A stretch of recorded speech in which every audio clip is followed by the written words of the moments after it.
Welcome to the Smarter Science of Slim, the scientifically proven program where you eat more and exercise less to burn fat and boost health. Eat smarter, exercise smarter, live better. I am so ready for that. Hey everybody, Jonathan Bailor back with another bonus Calorie Myth and Smarter Science of Slim show. And I am uniquely excited about today's show because I received a package in the mail the other day. And I say package intentionally because it was not an envelope. It was one of those USPS large size flat rate boxes. And I was like, what in God's name is this? I was not expecting a box to come in the mail. And I'm like, this is a heavy box. It's like Christmas. I'm shaking it. I'm like, oh, what is in here? What's going on? And I open it up and out falls one of the most impressive books I've literally ever seen in my entire life. It is like a hybrid between a textbook and a book like almost like a children's book. It's just like so illustrated and colorful and beautiful and easy to read. And then I said, oh my goodness, who wrote this? And I said, I got to get her on the show. Come to find she's already been on the show and she's an awesome delight. So we just had to have her back. Sarah Ballantyne, PhD, author of this epic book, The Paleo Approach. Welcome back to the show. Thank you so much for having me. That is exactly the way I asked the designers to design my book. I gave them the instructions of textbook meets coffee table book. and I was like, it has to be friendly because I knew I was going into a lot of scientific detail. And it has to be fun to look at and it has to just feel enjoyable when you're flipping the pages. Well, it absolutely, I mean, your book is a dichotomous book, to use a $1 million word, because even so, like you've got pictures of food on the front here, and then your smile, and I'm not just trying to like butter you up here, but like you have one of the most, like you have the kindest eyes I think I've ever seen in my entire life. Like I was like, that's how, oh Sarah, and then I opened up the flap and I was like, Sarah, you are just a smiley person. I liked it. Oh, thank you. I do smile a lot. But this is the dichotomy, because you see this, this smiley, bubbly, like, oh, this is, and then you're like, oh my gosh, this is like science for real. It is science for real. I do not believe in oversimplifying for the sake of providing explanation. So, I think that I can explain these scientific concepts without, dumbing them down to the point where you lose the meaning. So for me, it's been the real challenge of this book. I went into, I think, far more scientific detail in this book than I think certainly any paleo book has done. I think really any health and nutrition book has ever tackled this level of detail. And I took it as a personal challenge to make that, approachable and understandable for people without getting into like cutesy analogies. Not that there aren't the occasional cutesy analogy in my book, but without relying on that as a method of explanation. And so yes, this book definitely brings science to the table. Pardon the pun. Speaking of cutesy, no, I'm just kidding. Well, you gotta have a couple of puns. Yes. Well, I do have a PhD in medical biophysics, and I did do medical research for 4 years before my oldest was born. And so that's the background on which all of the information that I was compiling to, tell this story of how to manage autoimmune disease using diet and lifestyle. That's all on the backdrop of, I used to do research in critical care medicine in diseases of sort of a innate immune system gone wild. So I have a lot of background in understanding the immune system and inflammation. And then I also did epithelial cell biology and just basic biology of how epithelial cells maintain what's called polarity. So that's how the cell knows what side of it is the top versus the bottom. And that, of course, is completely what's going wrong when a person has a leaky gut, which is something that researchers are now beginning to believe happens in all patients with autoimmune disease. So it's a really great background to sort of build, what I had to build on top of that was the understanding of nutrition and the understanding of how certain compounds in our foods then interact with our bodies and how that can potentially contribute to a disease like an autoimmune disease. And then what are the other factors that go into that? Because certainly genetic susceptibility and environmental triggers are involved. And so to define the role of diet and lifestyle and define the individual's ability to control the disease with just those factors that are actually in their ability to control, because you can't change your genetics. You can't change whether or not you had mono as a kid, but you can change what you eat, and you can change how you prioritize sleep and manage stress and whether or not you spend time outside.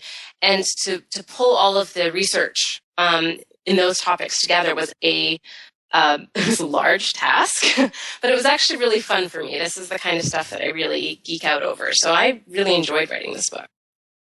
I was going to ask you about the amount of time it took to put this together, because it truly is. There's a description on the back from my good friend, Dr. William Davis, and the first word of his endorsement is encyclopedic. And I cannot think of a better term. And the thing that I wanted to ask you about here, Sarah, is clearly this is the one-stop shop for an individual who is struggling with an autoimmune disease. But personally, for example, like I get a lot of books in the mail. We were talking about this before the show, and I've never had an autoimmune disease, but this is one of the books that I receive in the mail that I am going to read. Like it is, I'm not just, again, saying that to butter you up. Like this is an impressive book. So really, and I mean, it says paleo in the title. Obviously it is in line with paleo principles, but I haven't had a chance to read the whole thing yet. But in addition to being a great resource for individuals who are struggling with autoimmune disease, and in addition to being a great resource for individuals who like the paleo lifestyle, I mean, could you have titled this book Modern Nutrition 101? I mean, I really could have. And I think what is a little bit misleading about the title of this book is that I do focus on autoimmune disease, and I draw from the autoimmune disease literature, informing my arguments whenever possible in this book. But there is so much just basic nutritional sciences. And I really decided that because my target audience was not necessarily members of the paleo community, but the more general autoimmune disease community. And so those are people who maybe aren't coming from a paleo diet background. And I really wanted to go back to the principles of nutrient density, which I know you're a big fan of. And nutrient density is my first stop on the road to explaining how diet can contribute to autoimmune disease. I went back to those basic principles, how the nutrients that we are supposed to be getting from food and maybe aren't getting enough of depending on what we're eating support the immune system, and what happens if you don't have sufficient zinc or sufficient vitamin D, and how that basically undermines the immune system's ability to regulate itself. And then I talk about the development of leaky gut, and not just foods that can cause it, but lifestyle factors, overtraining, or doing too much or any overly intense, strenuous exercise, not managing stress, not getting enough sleep, and tying those lifestyle concepts in. And those are things that are applicable to everyone. I mean, understanding how the nutrient density of your diet and your lifestyle choices impact your immune system, it's just basic science, and it's not something that requires a genetic predisposition to a certain type of disease to apply to you. So I think there's I would actually go so far as to say the majority of this information in this book is very broadly applicable, and I'm quite clear when there's instances that would apply to someone with an autoimmune disease, and the particular genetic predisposition to autoimmune disease versus something that wouldn't apply to a healthy person. And that information is actually all in there, so you can actually see the extra recommendations beyond a paleo diet recommended for people with autoimmune disease, but you get that whole the modern science understanding how how the nutrient density of our diets impacts our health and how, certain compounds can stimulate the immune system. I mean, that's just, as far as we know from current scientific studies, it seems to be broadly applicable to everyone. Absolutely. And this reminds me of, I couldn't put my finger on why. There's a couple reasons I really, really dug this text, and I couldn't put my finger on it until just now, but you mentioned something that jogged my memory. And what I like about what you've done here is it is the complete picture. And every time, you cover sleep, you cover stress, you cover family stuff, but you also cover the why and the mechanisms. So often, especially in wellness books, we get anecdotes and we get a little piece of the puzzle, and it becomes very, very confusing because it's just like these little isolated things and we don't understand the why behind them or the overarching system. And your book, it totally looks at the entire system, which I like. I'm a person who finds it a lot easier to make the right choice in my life if I really understand why. And, the reason why I wrote this book, I really wrote this book for me 20 years ago. If I had had this book at my fingertips 20 years ago, I think my health would have evolved quite differently. And I think I'm not alone in that. I think that there's many, many people out there who are really hungry for understanding really the why. And it makes it so much easier to do the practical implementation when you really understand, how going to bed an hour later is going to, impact your hormone systems and impact your immune system and make you hungrier the next day and dysregulate your hunger hormones, which are going to affect your immune system. And I think that that it's easier to make healthy choices. Well, first of all, when you really actually know what the healthy choices are. And second of all, if you understand why those are the healthy choices. And I think there's so much misinformation out there in terms of what leads to a person being, healthy and happy, that I feel like the only way, and I know this is sort of your philosophy as well, the only way to really cut through all that misinformation is with something that is so based in fact and, contemporary science. And you do a great job of balancing the let's call it the theory with the practicality, because, for example, I love the theory because and the understanding and the why. I like to use the analogy of trying to drive without understanding the laws of traffic. If you don't understand traffic laws, like I can give you directions, I can tell you how to get from your house to the farmer's market down the street, but anytime you want to get anywhere, you're going to have to ask somebody, and you better hope to God they know what they're talking about, because if they don't, you're just taking their word for it, and you probably need someone in the car to guide you every step of the way because you don't actually know you're supposed to be on the right side of the road versus the left side of the road, and it just becomes complicated. Whereas if you just understood a very somewhat simple, basic set of principles and systemic characteristics, then pretty soon you can get from your house to anywhere without too much struggle. Is that fair? That's very fair. That's why actually the whole second half of my book is really focused on practical implementation and resources, like things like food lists, and then strategies. I really feel like Chapter 6 is just one big brainstorming session. Like, we're just going to sit down and we're going to figure out what small changes you can do that are going to add together to make a really big impact in your ability to regulate your hormones and regulate your immune system. And you don't have to do all of these things, but here is like a huge collection of practical ideas, and you may be able to do half of them and have a huge improvement from that half. And then maybe in a little while, some of these other ideas will be a little bit more approachable for you because you've already made these other changes. I'm a really big fan of sustainability and making changes that are sustainable for the individual.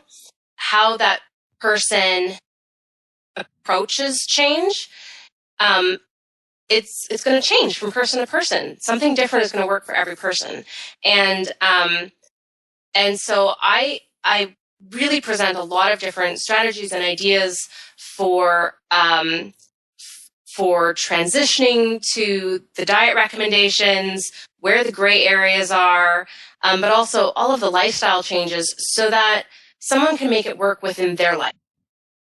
Because I could say what everybody's ideal should be, but it's not necessarily going to be practical. It's not going to work for a shift worker. If I don't give that person some alternative strategies, then, they just wasted $40 on my book. And so you mentioned it's $40, but folks, I'm literally like, I have a little bit of a crush on our guest, because like I am checking out this book, and it's got these, the very concrete tips. And then when you flip to page 382, there is a table of the amino acids found in certain foods. And like we always talk about on this show, we talk about leucine and how leucine is involved in muscle protein synthesis. Well, if you didn't know now you know that, for example, moose is a fairly good source of leucine. I didn't know that, but it is. So part of the resources for that I wanted to provide for people as they were making diet changes, because micronutrient deficiencies are so common in autoimmune disease. And I am not a big fan of supplementation. There's a time and a place, and definitely there can be situations where it's very, very useful. But if someone's dealing with micronutrient deficiencies, I'd far rather see them work on digestion, which would involve both behavioral changes and also potentially digestive support supplements, but then really just focus on foods that have what they're deficient in. Because when you have a whole food, what you tend to have is synergy. So you tend to have not just the one thing that you're deficient in, but maybe it's cofactors. You have other nutrients in that food that are going to help absorption or help utilization or prevent toxicity if you accidentally are getting too much. And that's much trickier to get from a supplement. It's not impossible. But when you seek whole food sources of nutrition, it's safer, it's more complete, and you tend to, you'll get nutrients from the whole food that you wouldn't even think of it. Maybe somebody hasn't measured. Mm-hmm. And so, there are certainly situations where supplementation can be beneficial under the right guidance of a healthcare professional. But I am a big fan of getting nutrients from whole foods. So I think the tables it's like 40 pages of tables of vitamins, minerals, different kinds of carbohydrates, different kinds of fats, and yes, a breakdown of all 19 amino acids that are in the USDA database. It's not actually all 20; it's only 19. And the amount that's in all of the foods that were in the USDA database that I endorse. I couldn't find crickets. We'll say real quick here, because I have another question I want to ask before we run out of time here. And because I know you've got many claims to fame, but one of the things you're known for is, in addition to doing all this wonderful science stuff, you personally have maintained an over 120-pound weight loss, which is phenomenal. And I'm curious, because you've gone deep into the autoimmune thing, mm-hmm. You've gone deep into the gut health thing, you've gone deep personally into the weight loss thing. I mean, how close is this nutrient density, hormonally sensitive, neurologically sensitive approach to nutrition to being almost like a theory of everything? Like, do you think is it possible to heal your autoimmune disease without also having fat loss ensue because you've accidentally re-regulated the system in your body that is supposed to help you not gain excess fat? I mean, is it all connected, or? It's absolutely all connected. So I actually have a section, I think in chapter 7, about weight, not just weight loss, but weight gain, because there is a huge segment of the autoimmune disease community of people who are underweight and struggle to gain weight. And really the hormones that you're regulating through not just the change in types of foods that you're eating, but also things like stress management and getting more sleep and, changing meal times, eating bigger meals less frequently, not snacking.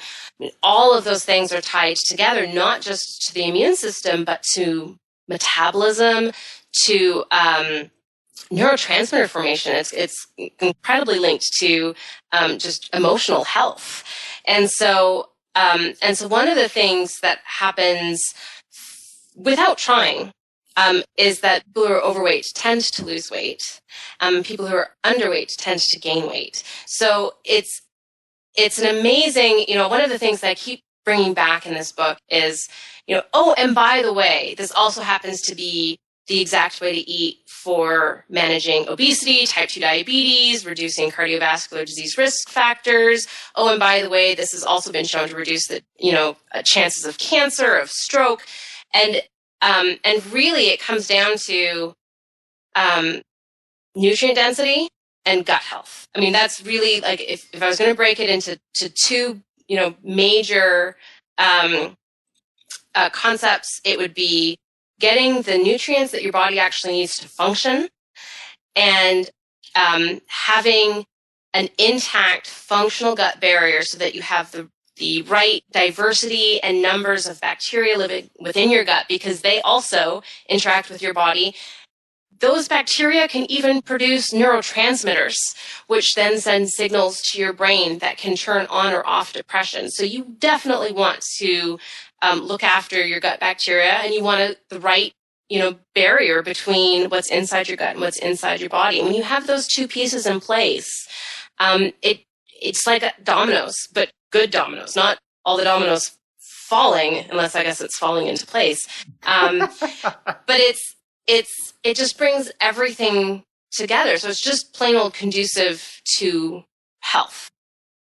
I love it. I love it. Well, if you want to read a book that is going to be conducive to health, this is one of the few books I am going to be reading cover to cover. I'm a big fan of it. It is called The Paleo Approach. And Sarah, what is next for you on this journey? I am taking a little bit of time to actually write for my blog, which has been not too badly neglected, but slightly neglected over the last 15 months while I've worked on this book. That's thepaleomom.com, which is where I started my science adventure writing. I'm also working on a companion cookbook, which will be released in August, and it contains 150 recipes, which will just help people, I think, feel more comfortable in the kitchen with a different sort of set of groceries than they're used to buying. Brilliant. Well, the website again is at thepaleomom.com. That's it. Paleomom.com. I love it. Sarah, obviously, I'm a big fan of the book. Listeners, it's called The Paleo Approach. Our wonderful guest and brilliant author is Sarah Ballantyne, PhD. Sarah, thank you so much for joining us today and for adding such a unique and compelling work. It's so easy to just, churn out another book. This is not just another book. This is a good one. So I appreciate it. Oh, thank you so much. Well, Sarah, thank you again. And listeners, I hope you enjoyed this conversation as much as I did. And truly, honestly, go grab a copy of The Paleo Approach. It is a great, great book. And remember, this week and every week after, eat smarter, exercise smarter, and live better. We'll chat with you soon. Wait, don't stop listening yet. You can get fabulous free SANE recipes over at carriebrown.com. And don't forget your 100% free eating and exercise quick start program, as well as free, fun, daily tips delivered right into your inbox at bailorgroup.com. That's BAILOR group.com.